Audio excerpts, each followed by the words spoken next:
school life. You'd probably think that I'm strong, confident, excellent, and fearless. But to tell you honestly, I lack strength. I am fearful and I am afraid to talk to people. But that personality's changed when I met Jesus Christ. I consider myself as a dust and unworthy, but it teaches me to love myself and my family more than anything. He is with me in all my contests and in my whole journey. He plans everything to be just right. I never expected that this school will change my destiny. I never pictured myself standing in front of many people saying these words.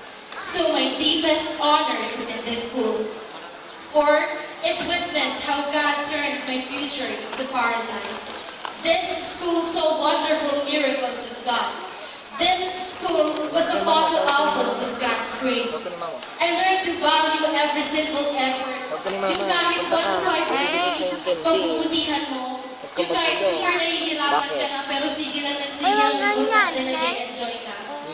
I also learned that failing is not falling, and defeats only depend on how you handle it. Whether it will be your stepping stone for level up, or your comfort zone to stay what you are. There's a certain duality between goodbye and thank you. We even acknowledge these two words in the classroom. Every day we say goodbye to our teachers and say thank you to them.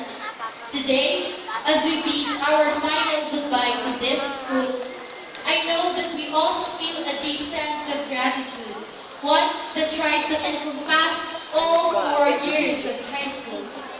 I think I speak for everyone when I say that I am absolutely overwhelmed by this gratitude. And I know that each and every person we encounter here in high school contributed in a big way to who we are today. Truly, we are blessed to have been given a chance and opportunity to study in this school. And I know we'll always be thankful for it. Before I end, I know that we all feel the need to acknowledge who played a big role in our journey over the past 4 years. So on behalf of the entire batch, I'd like to thank our principal, Engineer Magdalena C. Manawat, and of course, Dr. Lourdes D. Servico for their compassion, dedication, and love for the students. I would also like to extend my thanks to all my advisors from first year to 4th year, namely, Ma'am Alba Hortaleza, Sir Jesus Bacani, Sir Crisanto Barrio, and Sir Jopel Caragay. Your patience and kindness is greatly appreciated. To Ma'am Virgie Balbalio, Dr. Tracy Barongan, Ma'am Lourdes Binoya, Ma'am Grizel Maikle, Sir Ruel Nepusqua, Sir Arthur Bauzon, and Sir Mauro Mejia, your undying support and guidance will never be forgotten. And to all the teachers of CCNHS who have been a part of my progress and success, I thank you for everything. To SPA for Cosmos, sorry if I can't mention you all, but please accept my warmest thanks for the friendship. I won't forget you guys. You completed my high school life and learned so much from all of you. I will always remember TUT, teamwork, unity, and discipline. And syempre, my family deserves even more the recognition I will receive today, because my triumphs is theirs as well. My utmost gratitude to my family, most especially to my father, Joseph C. Andongo, and my mother, Elsie C. Andongo, who are very proud of me. Wherever you are, I know you are watching. Ito yung baby girl mo, graduate na ng high school. And ma'am, thank you for the support, time, and love. You are the real superwoman, always on the go. I am more proud that I am a parent like you too. Together with my sister Johnny Elaine, who is also my cell leader, and my brother Hans Joseph, I thank you all for everything. Above all, I offer this valedictory address to our Almighty God. Ngayon, siya naman ang bida sa speech ko.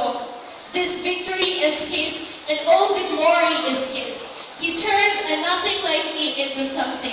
He made an ordinary me into an extraordinary creature. I still remember, every time na may quiz kami and exams, I always write the verse Luke 1:37 at the back of my paper. And it says there that with God, all things are possible. Fellow graduates and all that is in here, the success we have achieved in high school is not final, and it's only the beginning. Expect more tears to fall, more challenges to face, and more obstacles to pass. We need to not be afraid of things. Don't let our fear and problems overpower us. I dare you to be an extraordinary. Don't be defined by your past. Your past is the tutor of your present, and is always preparing you for moving forward. It's never too late for a new beginning. So everyone, I dare you to dream. Achieve it to the fullest. Congratulations, thank you, and